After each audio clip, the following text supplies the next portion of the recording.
Good day, my fellow freedom lovers and sovereign thinkers.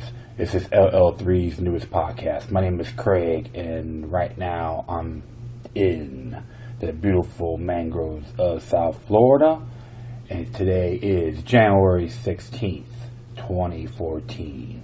And today I want to be narrating one of the cool documents. It's entitled Federalist Papers number 46, which was authored by James Madison, and it was entitled The Influence of the State and Federal Governments Compared. It was from the New York Packet, published on Tuesday, January 29th, 1788. And it's very essential information that the American people need to know, including around the world if they're listening. Alright, well, so let's begin. The people of the state of New York. Resuming the subject of the last paper, I proceed to inquire whether the federal government or the state governments will have the advantage with regard to the predilection and support of the people, notwithstanding the different modes in which they are appointed.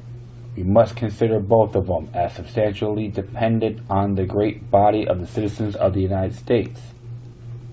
I assume this position here as it respects the first, reserving the proofs for another place. The federal and state governments are in fact but different agents and trustees of the people, constituted with different powers and designed for different purposes. The adversaries of the Constitution seem to have lost sight of the people altogether in their reasonings on this subject, and have to view these different establishments not only as mutual rivals and enemies, but as uncontrolled by any common superior in their efforts to usurp the authorities of each other. These gentlemen must here be reminded of their error. They must be told that the ultimate authority, rather the derivative, may be found, resides in the people alone, that will not depend merely on the comparative ambition or address of the different governments, whether either or which of them will be able to enlarge its sphere of jurisdiction at the expense of the other.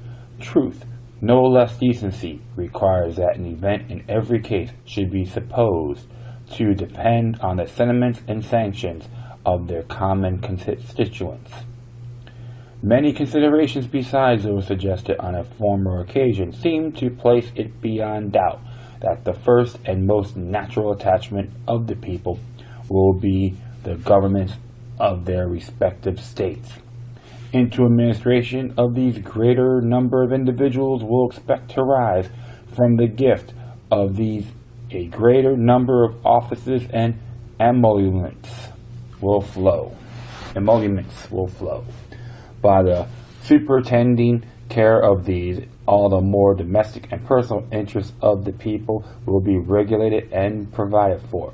With the affairs of these, the people will be more familiarly and minutely conservant, and with the members of these will a greater portion of the people have the ties of a personal acquaintance and friendship, and of family and party attachments. On the side of these, therefore, the popular bias may well be expected most strongly to incline.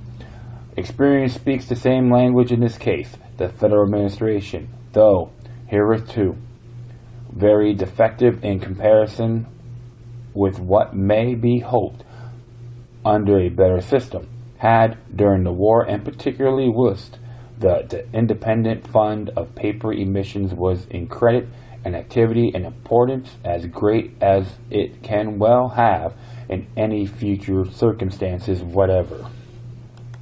It was engaged, too, in a course of measures which had for their object the protection of everything what that was dear, and the acquisition of everything that could be desirable to the people at large. It was nevertheless invariably found after transient enthusiasm for the early congresses was over, that the attention and the attachment of the people were turned anew to their own particular governments, that the Federal Council was at no time the idol of popular favor, and that opposition to proposed enlargements of its powers and importance was the side usually taken by the men who wished to build their political consequence on the prepossessions of their fellow citizens. If therefore, as has been elsewhere remarked, the people should in future become more partial to the federal than to the state governments, the change can only result from such manifest and irresistible proofs of a better administration as will overcome all their antecedent. That's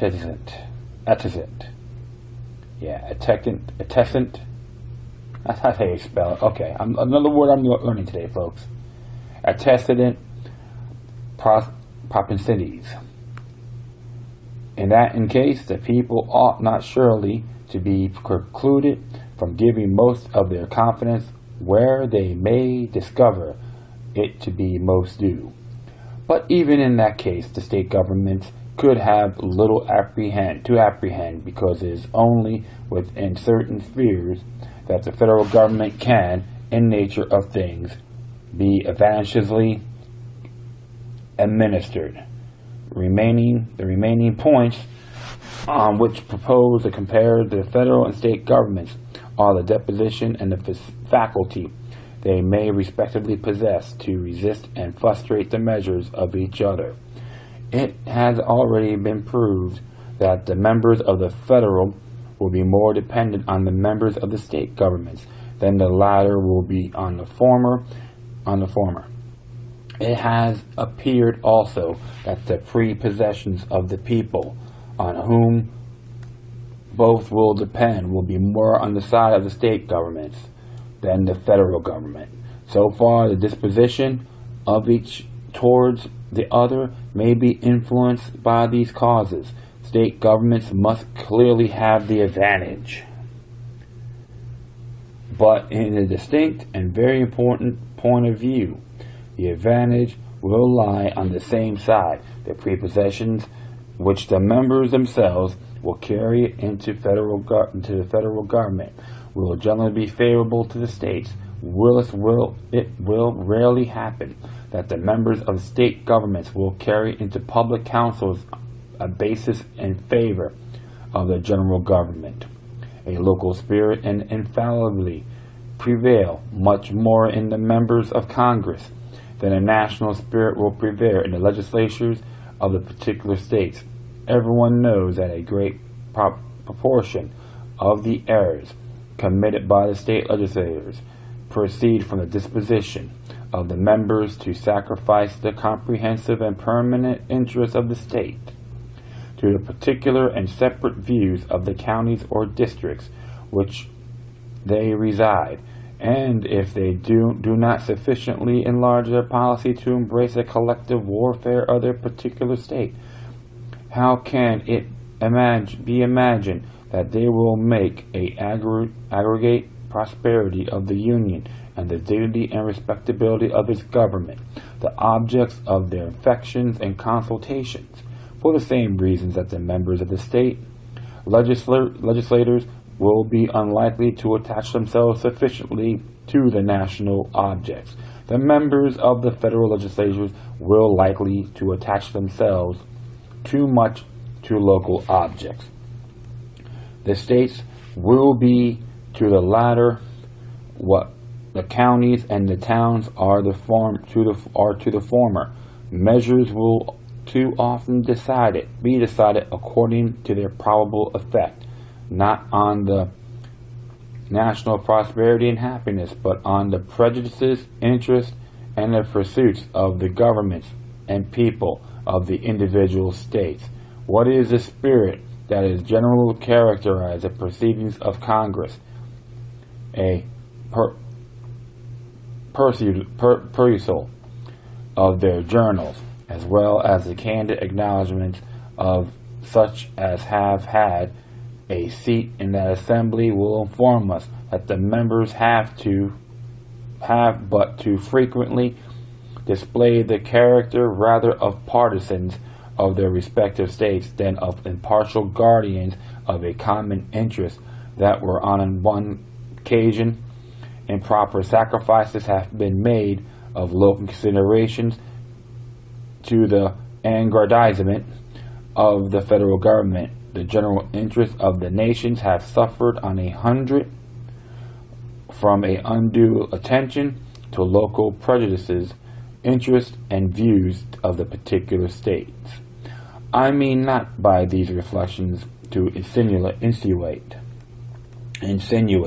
that the new federal government will not embrace a more enlarged plan of policy than the existing government may have pursued, much less that its views will be confined as those of the state legislators, but only that it will partake sufficiently of the spirit of both.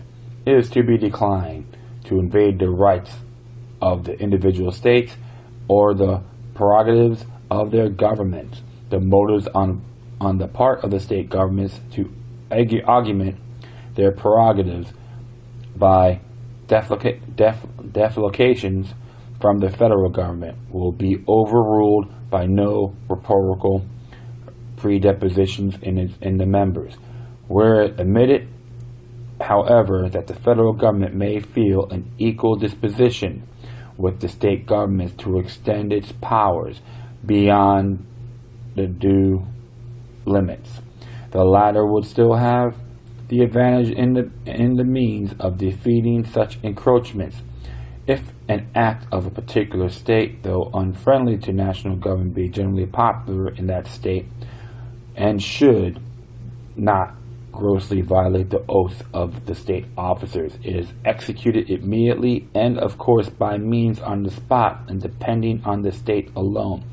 The opposition of the federal government or the interposition of federal officers would but inflame the zeal of all parties on the side of the state, and the evil could not be prevented or repaired, if at all, without the employment of means, which must always be resorted to with reluctance and difficulty.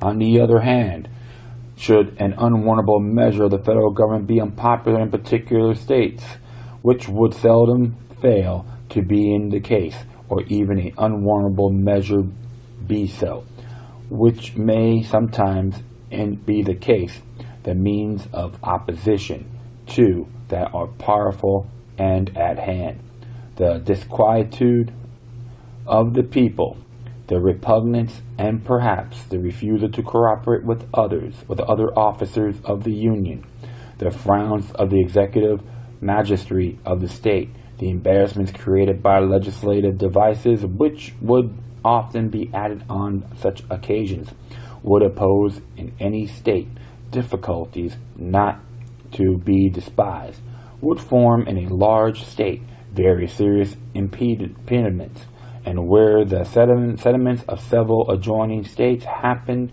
to be in unison, would present obstructions which the federal government would hardly be willing to encounter, but ambitious encroachments of the federal government on the authority of the state governments would not excite the opposition of a single state or a few states only.